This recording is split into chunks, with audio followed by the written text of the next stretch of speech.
নানান রকমের মালিকানা ব্যবসা বাংলাদেশে আছে এবং করা হয়।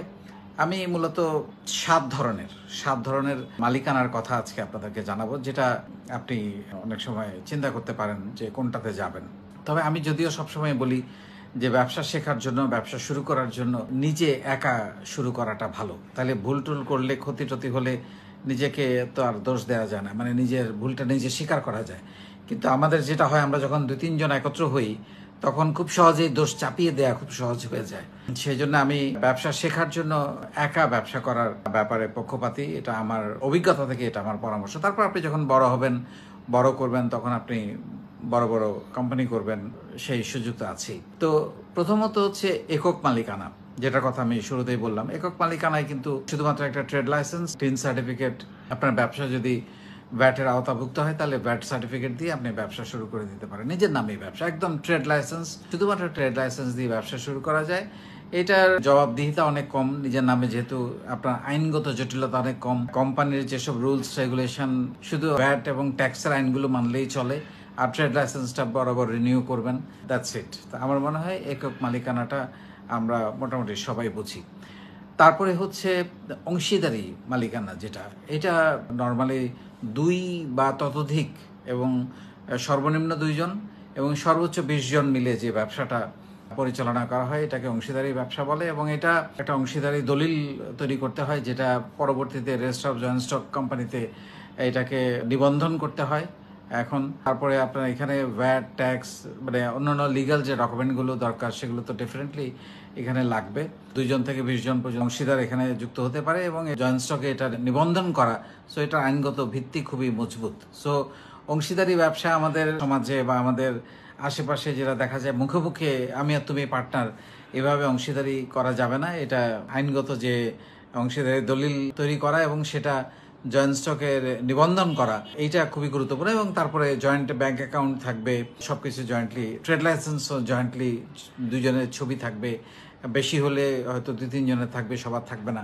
সেরকম ভাবে জিনিসটা করতে হবে। এটাও গেল অংশীদারি। তারপরে হচ্ছে প্রাইভেট লিমিটেড কোম্পানি, মানে এটা হচ্ছে আরো একটু বড় মাপে যখন আপনি চিন্তা করেন। এখানেও সর্বনিম্ন 2 জন এবং সর্বোচ্চ 50 জন পর্যন্ত প্রাইভেট লিমিটেড কোম্পানিতে, যখন বড় বড় কোটি টাকার কোম্পানি বা লাখ লাখ টাকার বড় বড় কোম্পানি তৈরি করা হয় তখন সাধারণত প্রাইভেট লিমিটেড কোম্পানি করা হয়। এতে আইনগত সুবিধা অনেক বেশি, কারণ চাইলে যে কাউকে বাদ দেওয়া যায় না। এখানে অনেক বাদ দেওয়ার অনেক প্রসিজিওর আছে। কেউ নিজে থেকে রিজাইন না করলে তাকে বাদ দেওয়া খুব কঠিন। তো এটার ডিফিকাল্টিজ অনেক।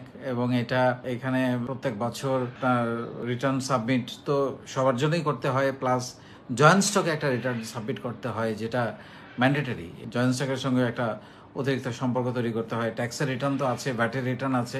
আবার মানে এখানে আইনগত দলিল, দস্তাবেজ, এগুলো অনেক বেশি প্রয়োজন হয় এবং আইনের সকল কোম্পানির সকল ধারা মেনে এই কোম্পানিগুলো পরিচালনা করতে হয়।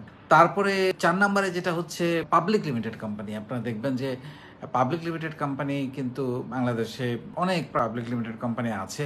আপনারা যদি একটু খেয়াল করেন খুব সহজেই বুঝবেন যে যেসব কোম্পানিগুলো আপনারা স্টক এক্সচেঞ্জে, শেয়ার মার্কেটে পাওয়া যায়, এগুলো সবই পাবলিক লিমিটেড কোম্পানি।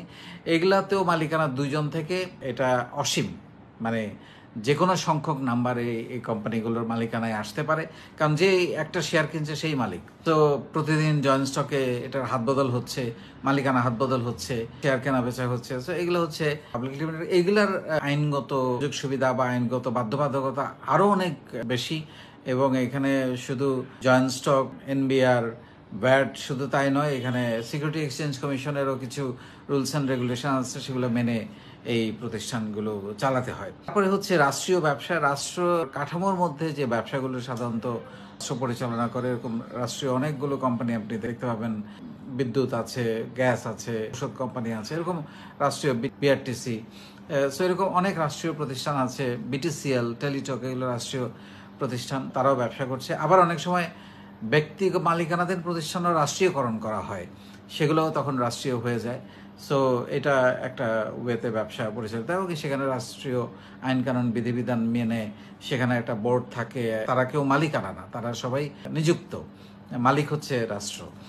সো এটা আরেকটা হচ্ছে সমবায় সমিতি। এটা সাধারণত গ্রামাঞ্চলে বা জেলা পর্যায়ে এরকম সমবায় সমিতি দেখা যায়। মিল্ক ভিটা জানেন আপনারা, একটা সমবায় সমিতি থেকে কত বড় কোম্পানি হয়ে গেছে।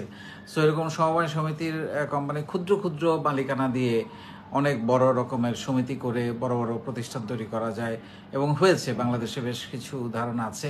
সমবায় সমিতি করে অনেক রকমের ব্যবসা করছে। কেউ হয়তো 10 জন 20 জন মিলে একটা সমিতি করে জায়গা কিনছে, তো নানানভাবে এই ধরনের প্লট কিনছে, বাড়ি উঠাচ্ছে, বা কোনো একটা ফ্যাক্টরি করছে, বা কোনো একটা সার্ভিস কোম্পানি করছে, রেস্টুরেন্ট করছে।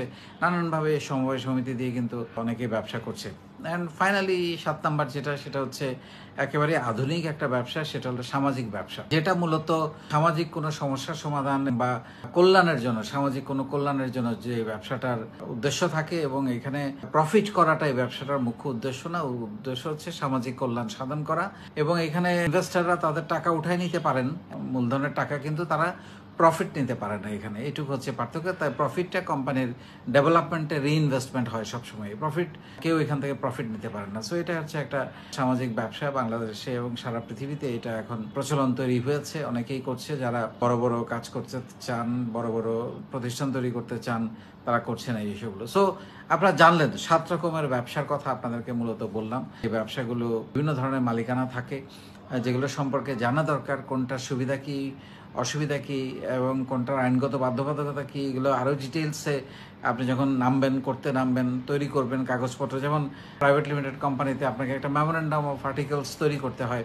সেখানে কার কি দায়িত্ব, কত কর্তব্য, সব কিছু বলা থাকে, এবং ওই মেমোরেন্ডাম আর্টিকেলস অনুযায়ী আপনাকে চলতে হয়। এবং পাবলিক লিমিটেড কোম্পানিতেও মেমোরেন্ডাম আর্টিকেলস লাগে, পার্টনারশিপ কোম্পানিতে পার্টনারশিপ ডিড লাগে। সো সবগুলো প্রতিষ্ঠানের জন্য এক এক রকমের জিনিস লাগে, যেগুলো দিয়ে আপনাকে প্রতিষ্ঠানগুলো তৈরি করতে হয়।